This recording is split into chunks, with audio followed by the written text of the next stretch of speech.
সাপের লেজে পা দিল আমেরিকা। আন্তর্জাতিক আইনকে বুড়ো আঙুল দেখিয়ে সাগরের বুক চিরে শ্রীলঙ্কার উপকূল থেকে শত শত মাইল দূরে চীনের একটি জাহাজ হাইজ্যাক করল মার্কিন স্পেশাল ফোর্স। এটি কোনো সাধারণ ঘটনা নয়, এটি সরাসরি বেইজিং এবং তেহরানের গালে আমেরিকার চপেটাঘাত। পেন্টাগন দাবি করেছে এ জাহাজে নাকি চীন থেকে ইরানে মিসাইল বানানোর সরঞ্জাম যাচ্ছিল, কিন্তু বিশ্ব জানে এটি আমেরিকার সেই পুরনো এবং নোংরা খেলা, মিথ্যা অজুহাতে অন্যের সম্পদ লুট করা এবং সাগরে দস্যুবৃত্তি চালানো। ওয়াল স্ট্রিট জার্নালে তাদের এক এক্সক্লুসিভ রিপোর্ট জানিয়েছে গত মাসে মার্কিন বাহিনী এই অভিযান চালিয়েছে। তারা দাবি করছে এটি নাকি দীর্ঘদিন পর ইরানে যাওয়া কোনো সামরিক সরঞ্জাম আটকানোর ঘটনা, কিন্তু বিশ্লেষকরা বলছেন আমেরিকা আসলে আগুন নিয়ে খেলছে। এই ঘটনাকে কেন্দ্র করে বেইজিং এবং তেহরান এখন বারুদের স্তূপে বসে আছে। আমেরিকা যে আগুনের স্ফুলিঙ্গ জ্বালিয়েছে তা যে কোনো মুহূর্তে তৃতীয় বিশ্বযুদ্ধের দাবানলে পরিণত হতে পারে। আমেরিকা ভেবেছিল তারা সাগরের রাজা, কিন্তু তারা ভুলে গেছে চীন এখন আর সেই আফিমখোর জাতি নেই, আর ইরানও সেই শাহের আমলের দুর্বল রাষ্ট্র নেই। আজকের ভিডিওতে আমরা উন্মোচন করব সাগরে আমেরিকার এই দস্যুবৃত্তির আসল কারণ এবং এর ভয়ঙ্কর পরিণতি।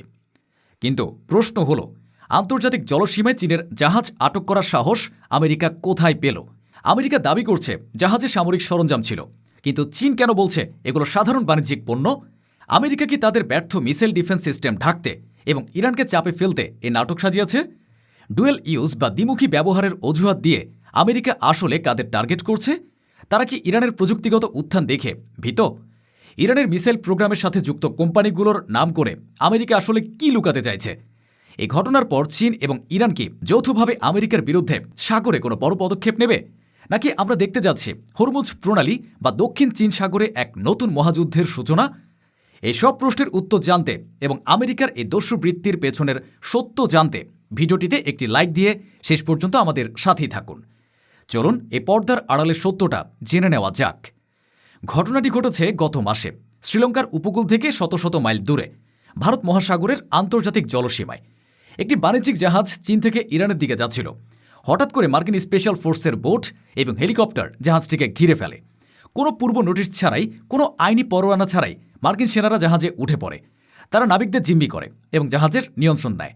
ওয়াল স্ট্রিট জার্নাল বলছে মার্কিন গোয়েন্দারা নাকি আগে থেকে জানত এ জাহাজে কি আছে, কিন্তু এটি কি বিশ্বাসযোগ্য? আন্তর্জাতিক আইনে স্পষ্ট বলা আছে আন্তর্জাতিক জলসীমায় কোনো দেশের জাহাজ আটকানো যায় না, যদি না সেটা জলদস্যুতা বা দাস ব্যবসার সাথে জড়িত থাকে। চীন বা ইরান কেউই আমেরিকার সাথে যুদ্ধে লিপ্তও নয়। তাহলে আমেরিকা কোন আইনে এ জাহাজ আটক করল? উত্তর খুব সহজ, জোরজার মুল্লুকতার। আমেরিকা গায়ের জোরে এ জাহাজটি হাইজ্যাক করেছে। তারা একে বলছে ইন্টারসেপশন বা পথ রোধ, কিন্তু সোজা বাংলায় এটি হলো দস্যুবৃত্তি। সোমালিয়া জলদস্যুরা যা করে আমেরিকা আজ ইউনিফর্ম পরে ঠিক তাই করেছে। আমেরিকা তাদের এই দস্যুবৃত্তিকে জায়েজ করার জন্য এক অদ্ভুত যুক্তি দেখিয়েছে। তারা বলছে জাহাজে এমন কিছু সরঞ্জাম ছিল যা ডুয়েল ইউজ বা দ্বিমুখী ব্যবহারের উপযোগী। এর মানে হলো এই যন্ত্রগুলো সাধারণ শিল্প কারখানায়ও ব্যবহার করা যায়, আবার মিসাইল বানাতেও ব্যবহার করা যায়। যেমন ধরুন একটি উচ্চ ক্ষমতার কম্পিউটার চিপ বা একটি বিশেষ ধরনের ধাতু, এটি দিয়ে আপনি ল্যাপটপও বানাতে পারেন, আবার মিসাইলের গাইডেন্স সিস্টেমও বানাতে পারেন। আমেরিকা দাবি করছে এই সরঞ্জামগুলো ইরানের মিসাইল প্রোগ্রামের সাথে যুক্ত কোম্পানিগুলোর কাছে যাচ্ছিল, কিন্তু চীন বলছে এগুলো সাধারণ বাণিজ্যিক পণ্য। ইরান তাদের তেল শোধনাগার বা বিদ্যুৎ কেন্দ্রের জন্য এই যন্ত্রগুলো কিনেছে। আমেরিকা ইচ্ছে করে সাধারণ পণ্যকে সামরিক সরঞ্জাম বলে চালিয়ে দিচ্ছে, যাতে তারা ইরান এবং চীনের বাণিজ্যে বাধা দিতে পারে। এটি আমেরিকার পুরনো কৌশল। তারা ইরাকে গণবিধ্বংসী অস্ত্র থাকার মিথ্যা অজুহাত দিয়ে হামলা করেছিল, যা পরে মিথ্যা প্রমাণিত হয়েছে। আজ তারা সাগরেও সেই একই মিথ্যাচারের আশ্রয় নিচ্ছে।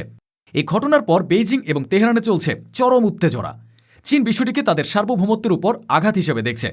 চীনা পররাষ্ট্র মন্ত্রণালয় সতর্ক করে বলেছে আমেরিকা যদি এখনই তাদের দস্যুবৃত্তি বন্ধ না করে তবে চীনও পাল্টা ব্যবস্থা নিতে বাধ্য হবে। ইরান আরও কঠোর প্রতিক্রিয়া দেখিয়েছে। আইআরজিসি বা ইরানের বিপ্লবী গার্ড বাহিনী বলছে আমেরিকা সাগরে আগুন নিয়ে খেলছে। তারা যদি মনে করে ইরানের মিসাইল প্রোগ্রাম এভাবে আটকানো যাবে তবে তারা বোকার স্বর্গে বাস করছে। ইরান তাদের প্রযুক্তিগত স্বয়ংসম্পূর্ণতা অর্জন করে ফেলেছে। চীন থেকে আসা এই জাহাজটি হয়তো তাদের সাপ্লাই চেইনের একটি অংশ ছিল, কিন্তু আমেরিকার এই পদক্ষেপ যুদ্ধের উস্কানি ছাড়া আর কিছুই নয়। চীন এবং ইরান উভয় দেশই আমেরিকার উপর ক্ষিপ্ত। আমেরিকা ভেবেছিল তারা এই জাহাজ আটকে ইরানকে দুর্বল করবে, কিন্তু বাস্তবে তারা চীন এবং ইরানকে আরও কাছাকাছি ঠেলে দিয়েছে। এখন দুই পরাশক্তি মিলে যদি সাগরে আমেরিকার বিরুদ্ধে জোট বাঁধে তবে আমেরিকা সপ্তম নৌবহর বা সেভেন্থ ফ্লিট পালানোর পথ পাবে না। আমেরিকা কেন এত মরিয়া হয়ে এ জাহাজটিকে আটকাল? এর পেছনের আসল কারণ হল ভয়। আমেরিকা এবং ইসরায়েল ইরানের মিসাইল ক্ষমতা দেখে আতঙ্কিত। ইরান সম্প্রতি তাদের হাইপারসনিক মিসাইল ফাত্তাহ এবং ব্যালিস্টিক মিসাইল খেইবারের সফল পরীক্ষা চালিয়েছে। এই মিসাইলগুলো আমেরিকার যে কোনো প্রতিরক্ষা ব্যবস্থাকে ভেদ করতে সক্ষম। ইসরায়েলের আয়রন ডোম হামাসের রকেটের সামনেই ব্যর্থ, সেখানে ইরানের এই অত্যাধুনিক মিসাইলগুলোর সামনে তারা অসহায়। আমেরিকা জানে ইরান যদি চীন থেকে আরও উন্নত প্রযুক্তি পায় তবে মধ্যপ্রাচ্যে আমেরিকার আর কোনো নিয়ন্ত্রণ থাকবে না। তাই তারা সাগরে পাহারা বসিয়ে ইরানের সাপ্লাই চেইন কাটার চেষ্টা করছে। কিন্তু বিশ্লেষকরা বলছেন এটি আমেরিকার হতাশার বহিঃপ্রকাশ। ইরান ইতিমধ্যে তাদের মিসাইল তৈরির কাঁচামাল এবং প্রযুক্তিতে স্বয়ংসম্পূর্ণ। তারা চীন থেকে হয়তো কিছু স্পেসিফিক যন্ত্রাংশ আনছিল, কিন্তু তা আটকিয়ে ইরানের মিসাইল বিপ্লব থামানো যাবে না। আমেরিকা সাগরে বাদ দিয়ে সুনামিকে আটকানোর চেষ্টা করছে। এই ঘটনাটি বিশ্ব শান্তির জন্য এক বড় হুমকি। আমেরিকা আন্তর্জাতিক জলসীমায় চীনের জাহাজ আটক করার মাধ্যমে এক ভয়ঙ্কর নজির স্থাপন করল। এর ফলে চীনও ভবিষ্যতে আমেরিকার জাহাজ আটকাতে পারে। ভাবুন একবার, চীন যদি দক্ষিণ চীন সাগরে তাইওয়ান বা জাপানের উদ্দেশ্যে যাওয়া আমেরিকার কোনো জাহাজ আটক করে এবং বলে যে এতে নিষিদ্ধ পণ্য আছে, তখন আমেরিকা কি করবে? তখন কি যুদ্ধ বাঁধবে না? আমেরিকা সে রাস্তায় খুলে দিল। তার সাগরের আইন ভেঙে জঙ্গল রাজ কায়েম করতে চাইছে। কিন্তু জঙ্গল রাজে শুধু সিংহরাই রাজত্ব করে, সেখানে ড্রাগন এবং বাঘও থাকে।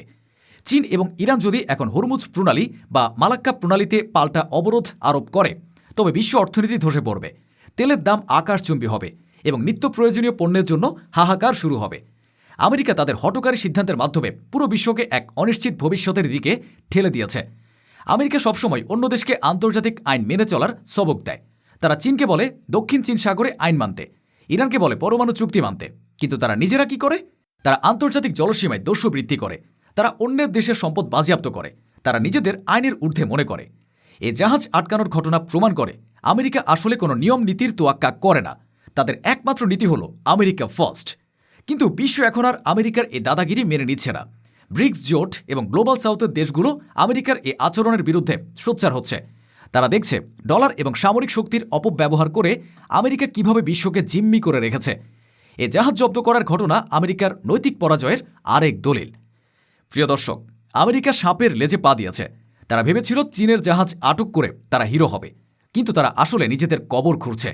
এই ঘটনার বদলা চীন এবং ইরান কড়াই গণ্ডায় নেবে।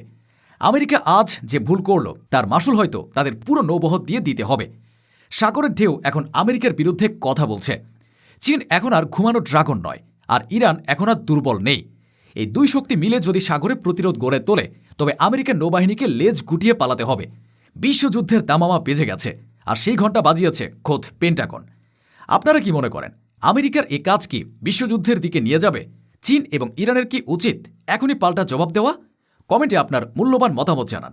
ভিডিওটি ভালো লাগলে লাইক দিন এবং শেয়ার করে বিশ্বকে জানিয়ে দিন আমেরিকার এ দস্যুবৃত্তির কথা। দেখা হবে পরবর্তী ভিডিওতে। ধন্যবাদ।